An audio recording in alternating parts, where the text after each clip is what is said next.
പുതിയൊരു വീഡിയോയിലേക്ക് എല്ലാവർക്കും സ്വാഗതം. നമുക്ക് ബ്രേക്ക്ഫാസ്റ്റ് ആയിട്ടും വൈകുന്നേരത്തെ ചായക്കും ഒക്കെ പറ്റിയ നല്ല കിടിലൻ ടേസ്റ്റിലൊരു ചിക്കൻ ബണ്ണിൻ്റെ റെസിപ്പി ഒന്ന് കണ്ടു നോക്കാം. നമ്മുടെ ഒരു ചിക്കൻ ബൺ ഉണ്ടാക്കിയെടുക്കാനായിട്ട് ഞാനിവിടെ ഒരു ബൗളിലേക്ക് കുറച്ച് ചിക്കൻ ഇട്ട് കൊടുത്തിട്ടുണ്ട്. എല്ലില്ലാത്ത ചിക്കൻ തന്നെ വേണം കേട്ടോ എടുക്കാനായിട്ട്. ഇനിയും ഇതിലേക്ക് 1 ടേബിൾ സ്പൂൺ മഞ്ഞൾപ്പൊടി, അതേ അളവിൽ തന്നെ മുളക് പൊടി, മല്ലിപ്പൊടി, ചിക്കൻ മസാല, ആവശ്യത്തിന് ഉപ്പ് എല്ലാം കൂടി ഇട്ട് നന്നായി ഇതൊന്ന് മിക്സ് ആക്കി എടുക്കണം. ഇതുപോലെ ചിക്കൻ മാഗ്നേറ്റ് ചെയ്ത് കഴിഞ്ഞ് ഫ്രിഡ്ജിൽ റെസ്റ്റ് ചെയ്യാൻ വെക്കേണ്ട ആവശ്യമൊന്നുമില്ല. നമുക്ക് അപ്പം തന്നെ ഇത് ഫ്രൈ ആക്കി എടുക്കാവുന്നതേ ഉള്ളൂ. ഇനി ഒരു കടായിലേക്ക് അല്പം ഓയിൽ ഒഴിച്ചു കൊടുക്കാം. നന്നായി ഒന്ന് ചൂടായി വന്ന് കഴിയുമ്പോൾ നമ്മുടെ ഒരു ചിക്കൻ കഷ്ണങ്ങളൊക്കെ ഇതിലേക്ക് ഇട്ട് കൊടുത്ത് ഒന്ന് ഫ്രൈ ആക്കി എടുക്കണം. ഒരുപാട് അങ്ങ് ഫ്രൈ ആയി പോവണ്ട, ഉൾഭാഗം ഒരു സോഫ്റ്റായിട്ട് വേണം ഇത് ഫ്രൈ ആക്കി എടുക്കാനായിട്ട്. ഇതിപ്പം ഒരു സൈഡ് നന്നായി ഫ്രൈ ആയി വന്നിട്ടുണ്ട്. ഇനി ഇതൊന്ന് തിരിച്ചിട്ട് കൊടുക്കാം. ഇതാ ഇപ്പം 2 സൈഡും ഒരുപോലെ കുക്കായി വന്നിട്ടുണ്ട്. നമുക്കിനി ഇതൊന്ന് കോരി മാറ്റാം. ഇതിപ്പം ഒരുപാട് അങ്ങ് ഫ്രൈ ആയി പോയിട്ടില്ല. ഈ ഒരു പരുവത്തിൽ വേണം നമുക്കിതിന് എടുക്കാനായിട്ട്. ഇനിയും അതേ പാനിലേക്ക് തന്നെ 1 ടേബിൾ സ്പൂൺ അളവിൽ ഇഞ്ചി വെളുത്തുള്ളി ചതച്ചത് ഇട്ട് കൊടുക്കാം. ഒരു 2 മീഡിയം സവോള ചെറുതായി കൊത്തി അരിഞ്ഞതും കൂടെ ഇട്ട് കൊടുക്കാം. ആവശ്യത്തിന് ഉപ്പും കൂടെ ഇട്ട് നന്നായി ഇതൊന്ന് വഴറ്റിയെടുക്കണം. ഇതൊന്ന് വഴന്ന് വരുമ്പോഴത്തേക്കിന് നമ്മൾ നേരത്തെ ഫ്രൈ ആക്കി വെച്ചിട്ടുള്ള ആ ഒരു ചിക്കൻ കഷ്ണങ്ങളെല്ലാം മിക്സിയുടെ ചെറിയ ജാറിലിട്ട് ഒന്ന് പൾസ് ചെയ്തെടുക്കണം. ഒരുപാട് അങ്ങ് അരഞ്ഞു പോവരുത്, ജസ്റ്റ് ഒന്ന് പൾസ് ചെയ്ത് എടുത്താൽ മാത്രം മതി. ഈ ഒരു പരുവത്തിൽ വേണം നമുക്കിതിനെ കിട്ടാനായിട്ട്. ഇപ്പം സവോള നന്നായി വഴന്ന് വന്നിട്ടുണ്ട്.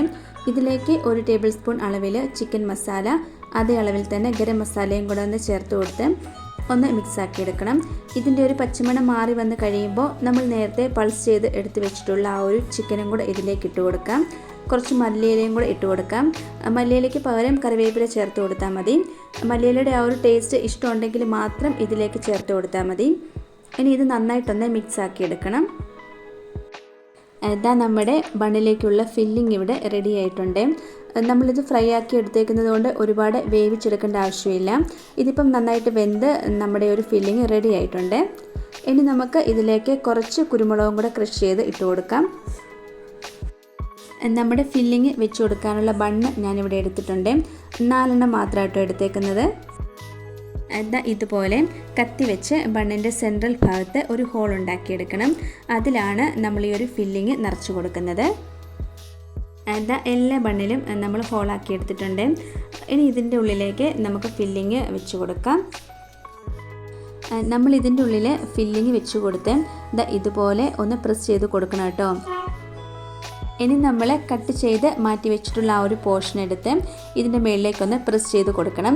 പ്രസ് ചെയ്ത് കൊടുത്താൽ മതി, അത് ഉള്ളിലേക്ക് അങ്ങ് ആയിക്കോളും. ഇനി സൈഡിലൊക്കെ ഗ്യാപ്പ് ഉണ്ടെങ്കിൽ നമ്മൾ ഇതിൻ്റെ ഉള്ളിൽ നിന്ന് കട്ട് ചെയ്ത് മാറ്റി വെച്ചിട്ടുള്ള ആ ഒരു പൊടികളൊക്കെ വെള്ളത്തിൽ നനച്ചെടുത്തിട്ട് സൈഡിലോട്ടൊക്കെ ഒട്ടിച്ചു കൊടുത്താൽ മതി. ഇതുപോലെ ഒട്ടും ഗ്യാപ്പില്ലാതെ ഈ ഒരു രീതിക്ക് വേണം ഇത് ഒട്ടിച്ചെടുക്കാനായിട്ട്. ഇപ്പം ഫില്ലിംഗ് എല്ലാം നിറച്ച് നമ്മൾ ആ ഒരു ബണ്ണൊക്കെ നന്നായിട്ട് ഒട്ടിച്ചെടുത്തിട്ടുണ്ട്, ഒട്ടും ഗ്യാപ്പില്ലാതെ തന്നെ. ഇനി നമുക്ക് 2 മുട്ടയൊന്ന് പൊട്ടിച്ച് ഒഴിച്ചു കൊടുത്ത് ഇതുപോലെ ബീറ്റ് ചെയ്തെടുക്കണം.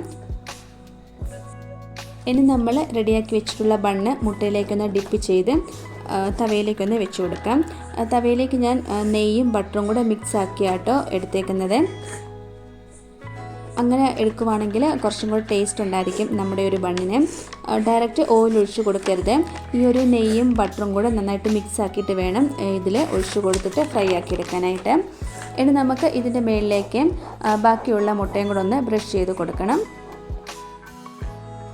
ഇതിപ്പം ഒരു സൈഡ് നന്നായിട്ട് ഫ്രൈ ആയി വന്നിട്ടുണ്ട്.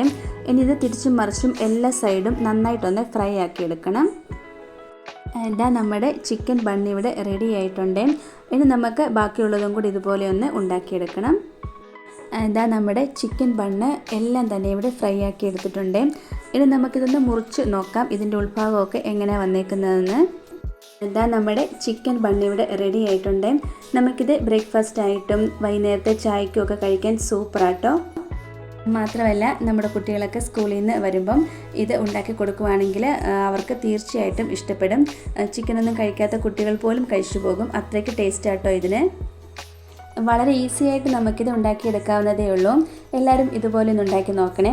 ഇത് നമുക്ക് ചിക്കൻ വെച്ചിട്ട് മാത്രമല്ല മുട്ട വെച്ചിട്ടും നമുക്കിത് ഉണ്ടാക്കിയെടുക്കാവുന്നതാണ്. ഇന്നത്തെ നമ്മുടെ റെസിപ്പി എല്ലാവർക്കും ഇഷ്ടമായി കാണുമെന്ന് വിചാരിക്കുന്നു. ഇഷ്ടമായിട്ടുണ്ടെങ്കിൽ ലൈക്കും കമൻറ്റും സബ്സ്ക്രൈബും ഒന്നും ചെയ്യാൻ മറന്നു പോകരുതേ. അടുത്ത വീഡിയോയിൽ കാണാം. താങ്ക്